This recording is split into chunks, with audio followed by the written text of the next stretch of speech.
People ask me all the time, why are you putting a supercharger on the ramp truck? I said, because it had a taillight out. Literally, it fell out. Duh, the taillight fell out, so we put a supercharger on it.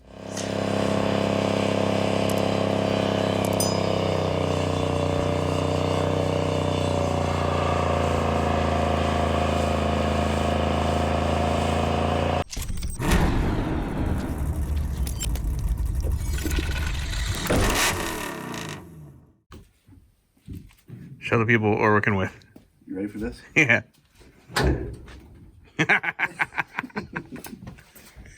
It doesn't exactly fit yet. We have to cut the cowl, but yeah. I like this truck a lot better with this on here. I think we're gonna have to cut most of the cowl right there in front of the windshield to get that thing to slide backwards. Oh man. We're gonna have to start measuring it like feet per gallon, but the miles per gallon will be off the charts. I'm dailying this thing again. Yeah, you're like, it rides horrible, it breaks down all the time. It's got a blower. I'm dailying this again. That's right. What are we doing? We're gonna fix the suspension on this truck finally. Basically, we went from no spring to a stock spring, and now it's way too high. So we're going to get rid of the stock spring. We're going to go with a set of Beltec 3-inch drop spindles with a set of, I think, Western Performance 2-inch drop springs. Western chassis. Western chassis. Yeah, the gasket look not quite right on the ramp truck. It's going to be better. It'll have suspension now. It didn't have it before. Yeah, curious to see what it rides like. Somebody cut the springs so short, it was sitting on the bump stops, and when you jack the truck up, the springs actually fell out of the control arms. Yeah. So, my back thanks you, summitracing.com. Yes, thank you, Summit, for the speedy delivery. Are you ready for this? Yes, do it. It's perfect. Oh, dude, no, that looks good. Has it got any suspension? Oh, it's got some. It's got some. I think she may settle, and she's not gonna end up on the bump stops again, is she? Take a look under there. 3 inches away. Oh, cool. I have 3 inches of suspension. We have suspension, and it's actually raked too. Wow. All right, we need to put a supercharger on it and road test it. Yeah,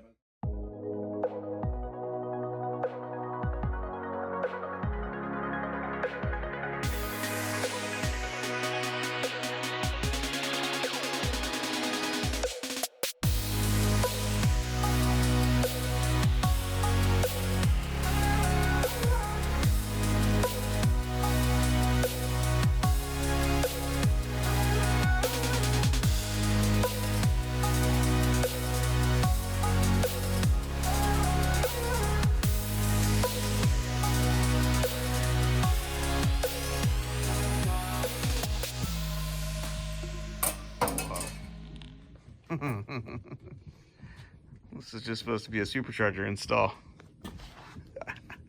And then that turned into notching the cowl and the firewall.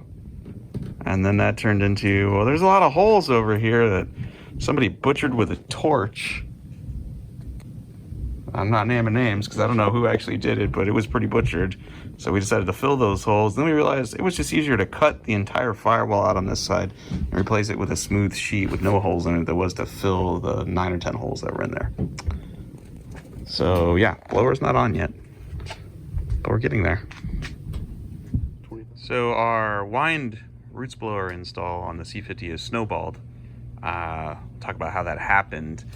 We went from going, we'll just bolt the blower on, maybe we got to notch the firewall a little bit, to, okay, we got to notch the firewall a lot and the cowl.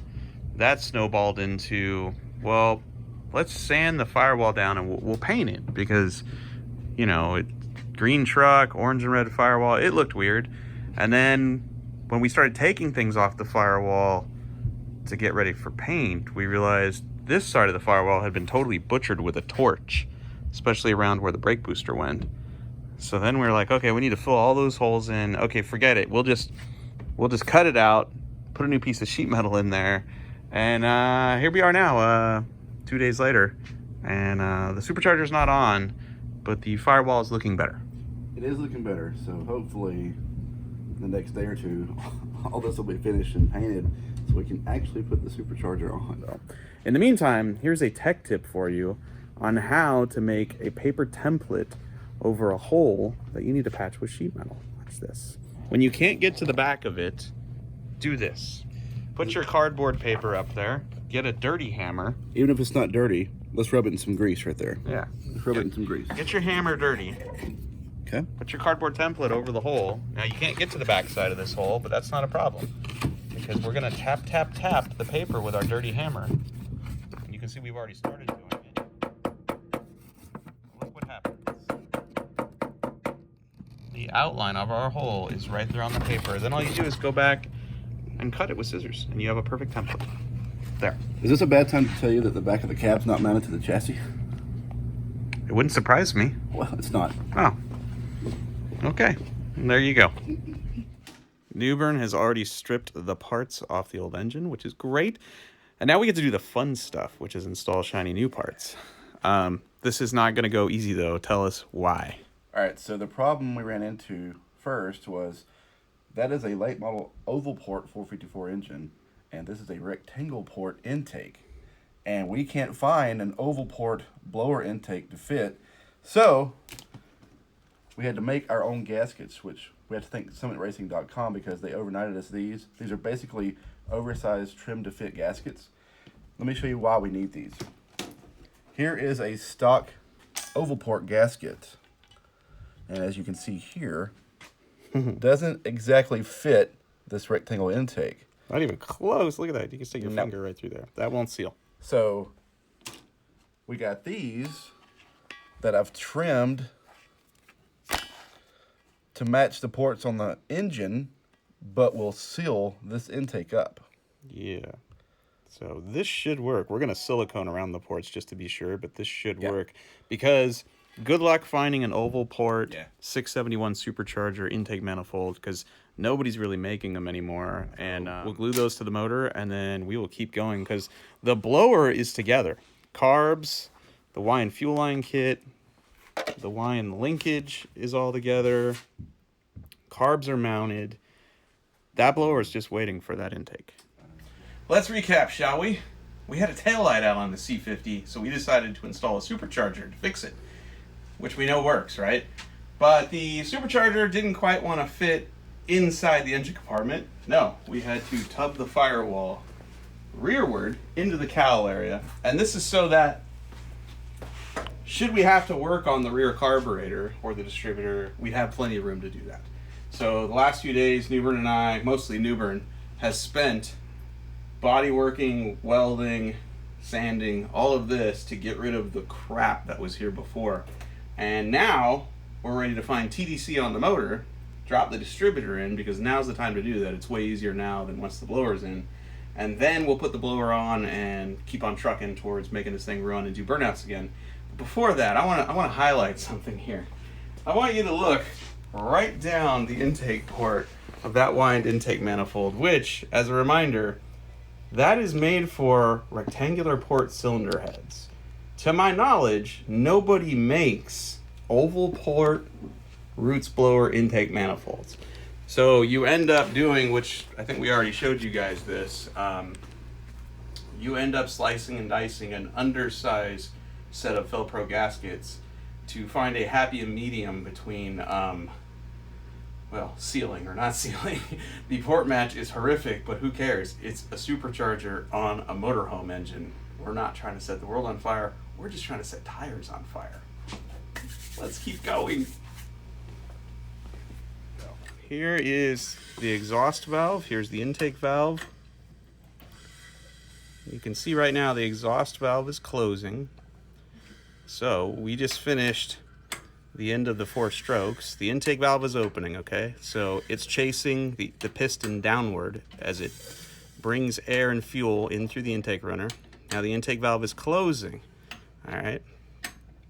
Now, the piston, because both valves are shut, is gonna start coming up to top dead center. This is the compression stroke. So we're gonna start looking over here to see where our mark is. And there is our mark on our balancer. There is our mark on our timing tab, we can assume General Motors got that right, and that is indeed TDC. We can verify over here that valve is closed, that valve is closed. I know this because there's a lash, there's a gap between the tip of the valve and the tip of the rocker arm. And then if you really want to double check, you can get a small camera or a light and a piece of welding rod and just look through the spark plug hole and figure out, is the piston at top dead center? If it is, you win. Drop the distributor in, point the rotor at number 1, and you're good to go. Check this out. This is a very unique distributor, and normally distributors aren't that exciting. I probably wouldn't even point it out to you, except that we have a supercharger, which means we don't have room behind the motor in a big block Chevy for a traditional HEI distributor or even a regular MSD Pro billet distributor, because the caps stick up and so do the terminals, right in the way of our supercharger. This has MSD's crab cap, turns all the terminals sideways, very low profile, which means we can install this with our supercharger without having to put a spacer between our intake manifold and our supercharger to give distributor clearance. If you're fans of the Faster with Finnegan show on the Motorstrom channel, you saw when we supercharged T-Bizzle that we had to put a spacer between the blower and the intake manifold to clear our distributor. We don't have to do that anymore. It's got a magnetic pickup, which is very reliable. It also has a mechanical advance system that we can tune with these included bushings and springs. We can speed up or slow down the advance, and we could limit the amount of travel that we get in the advance mechanism, thereby limiting how much ignition advance it gives us. So we're gonna recurve this real quick and then drop this in on TDC on number 1, and then we're gonna install our supercharger one step closer to making noise. Yeah. From the factory, this distributor comes with the slowest, least aggressive advance curve for the ignition system, which means it will advance the ignition timing the least amount and in the slowest speed possible, so that no matter who you are or what you're driving, if you install it correctly, your engine shouldn't detonate. We're going to spice that up just a little bit. We're going to get a little more timing advance than what is supplied with it, and we're going to have it come in just a little bit quicker. Here's our distributor in place. Rotor pointed at the number 1 cylinder. And this is our cap. As you can see, it's got a little notch there to index it. So we set it up where the coil wire would face the firewall. We'll put a 90-degree boot on it and send it towards the coil, rather than facing it this way, which runs it right into the back of the supercharger. So there we go. Screw that tight. Lock the distributor down, and then we could put the plug wires on, but I think we're going to install the blower because that's just more fun. Yeah. Yeah. All this hard work. I want to see the blower on there. I do too. I'll get a gasket right now.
Well, obviously this project snowballed a long time ago. I mean, what began as a simple supercharger install to fix a taillight has morphed into tubbing the firewall, smoothing the firewall, painting the firewall, Newburn fully restored the heater box and blower motor, painted the brake booster. I mean, from the valve covers up, the C50 is looking much better, but from the valve covers down, it's a greasy, grimy pile of junk. And we're gonna fix that right here, right now, with CRC's new Pro Series parts cleaner and degreaser. I'm really excited about this because it's a bigger can than I would normally get, you know, at the parts store with cleaner. And it's got a power nozzle that they're saying enables this thing, well, and plus whatever chemical concentrate it is. They're saying this works 14 times faster than comparable products, and it will remove grease, grime, all that stuff. It works on brakes, metal stuff. Basically, you just don't want to aim this at plastic, rubber, or painted surfaces, which we don't have any of that here. So we're going to find out how well this works, and we're going to blast this clean, paint some of the accessories, and then slam this back together and go do burnouts. Number one, wear gloves and safety glasses. That's important. And then the directions say short bursts until everything's wet, and then once it's wet, go buck wild.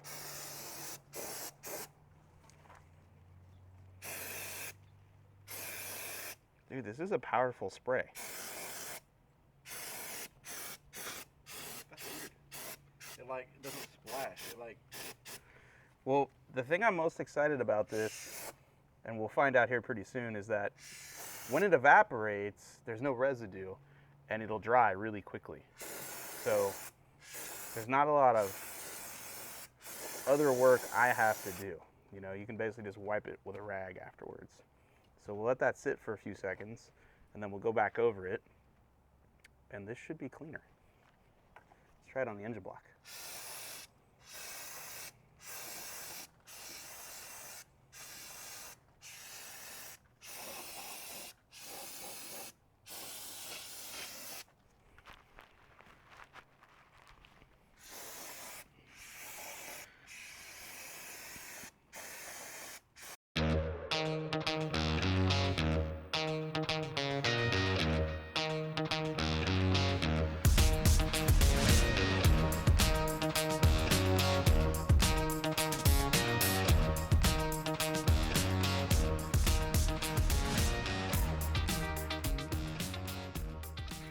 Dave, what happened to the house?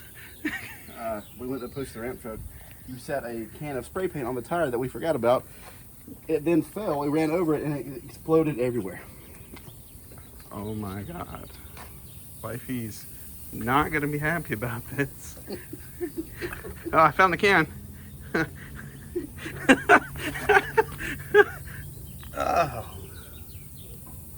Oh boy. Not only does CRC parts cleaner and degreaser work on your car, it works great for getting paint off your house. Look at that. Oh, you can't even hardly tell. That, Some good stuff right here. I may or may not have ran over a can of paint in my driveway with a ramp truck. Glad it wasn't me. Whoops. So instead of painting this, like little bits and pieces that we can get to, we're just going to wait and probably blow it apart later on and just do everything right. But exhaust is done. I had to extend the pipes and hook it to the original exhaust for the long tube headers. We have a speedometer cable that's hooked up now. Everything under here is done, so now it's time to put the front clip back on and maybe hear some engine noises today. So Yes. So I don't know if we're gonna hear engine noises today, but oh yes, we are. But with the front clip has to go on so that we can install things like our entire ignition system here. We made this killer panel, and that goes to the freshly painted inner fenders that are going back on the truck. So we can't wire it until we start putting the front end on. Yeah, we've hit some roadblocks, so now's the time. So yeah, but one more thing I forgot. So I scuffed the inner fenders up front. Didn't get to the core support, and we need to paint all that before that goes back on. We painted all that stuff. It would be a shame to not do this part. All right. So tomorrow, we're gonna fire this thing up tomorrow. We're close. Though. Or we just put it back together. We've come that far with detailing out the firewall and the inner fenders and things. Let's also look at my suspension treble here. this is where it rode the whole time I drove it. It literally sat on the bump stop. Now, Yeah. look how much adjustment I have there. Like, look how much.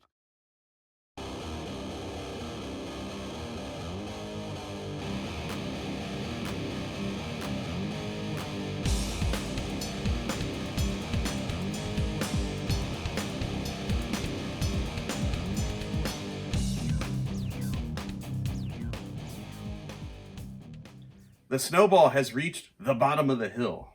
Yes, our C50 project, which started out as, hey, let's just throw a blower on because the taillight's out and that would be fun for us, turned into pretty much halfway restoring the front half of this truck. Once we got into it, we realized this thing rides bad, like to the point where it's dangerous. Oh, God! Oh, holy! So Newburn swapped in new spindles and springs from Summit Racing. Then we had to replumb brake lines because they were copper. Don't know why. We tubbed the firewall, rewired the entire truck, the gauge cluster, the lighting, everything. Oh my God. 12 volt, what are you doing?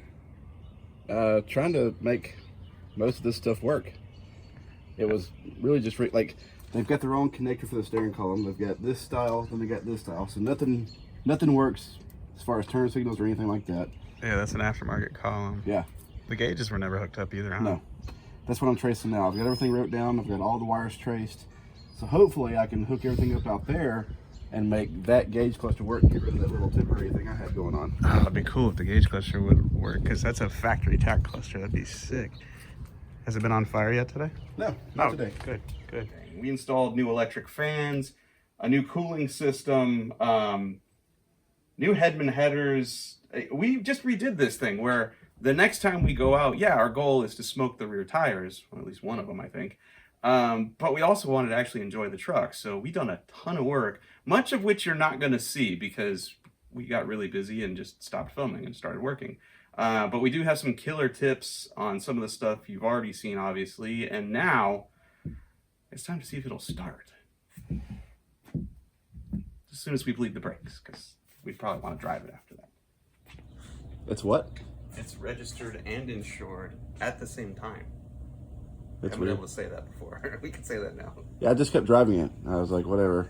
I love it. I'm going to drive it. I'll risk getting pulled over. You were running dirty. Crank it and get fuel pressure? Sure. All right. It is time. She has oil. She has coolant, transmission fluid, power steering fluid. Will she fire right up? Probably not. Okay. Will it catch on fire? Go for it.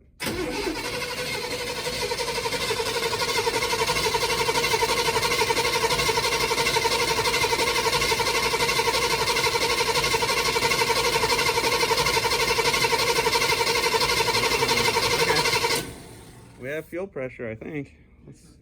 Let's see if she squirts. Here we go. Oh, man. She squirts. It's a double pumper. Let's check both sides. Yep. Yeah, I know what you guys are saying. Why are there choke plates on this? I'll tell you. We went to the Holley website, used the carb selection tool, and these are supercharger carbs, but they do come with chokes. Now, mind you, they're mounted sideways, and to do that with the linkage and the hardline kit, we had to remove the choke linkage from this one. And we've disabled both of them, so we're not going to use them. But someday we may find a way to have operable chokes so that when it's 20 degrees out, we can start it. I don't see any fuel leaks, friend. I think probably go ahead and give it a shot.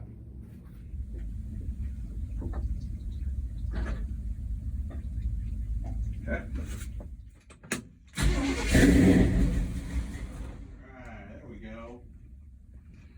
Alright, we know it's gonna run. Let's get it outside and not smoke out my lady's house. You just want to push it out? Yeah. Okay.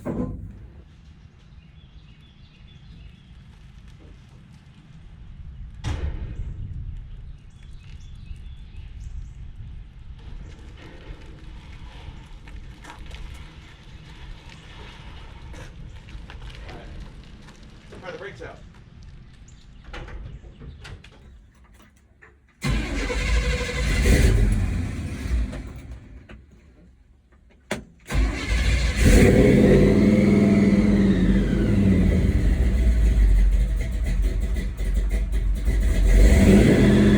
So right now we have 27 degrees of total timing. We'll have it take out 1 degree of ignition timing for every pound of boost it sees. I have no idea what it's going to make for a boost, and we have no gauge. My guess is with these pulleys, it's probably going to try to make 7 or 8 pounds of boost. Yeah, that's exactly what I was thinking. On a stock 454 that only wants to rev to like 4,000 RPM.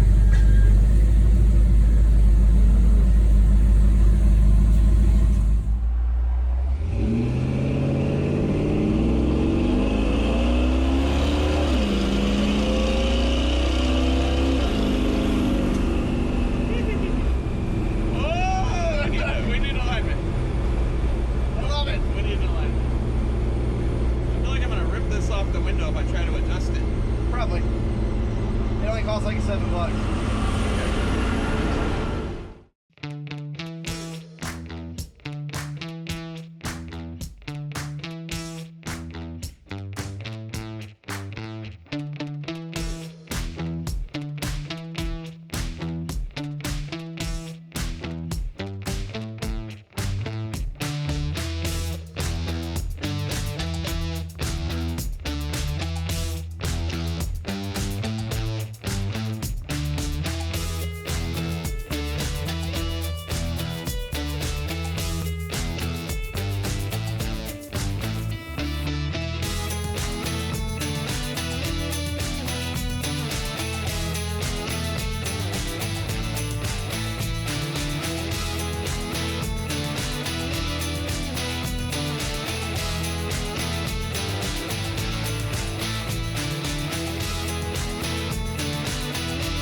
Maybe you should point it downhill so we can leave with the dance.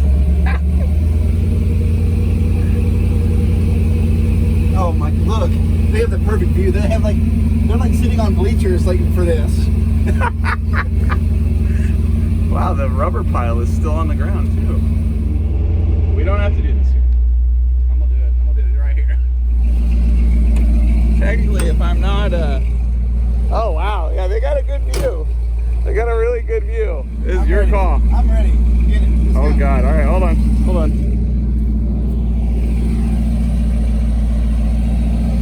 Ah, he's really gonna do it. Okay.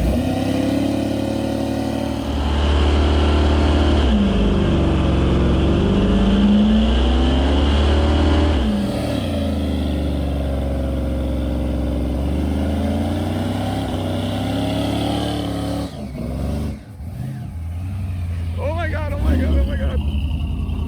You should run. I can't see anything. Oh my God. I'm out of here. Maybe the smoke will hide you.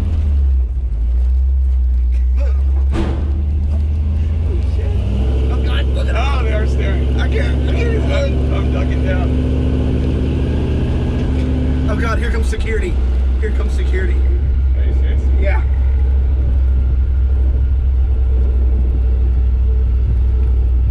Oh God. Oh God. No. It's going. It's going. Oh, stop. That smoke is still hovering over those trees.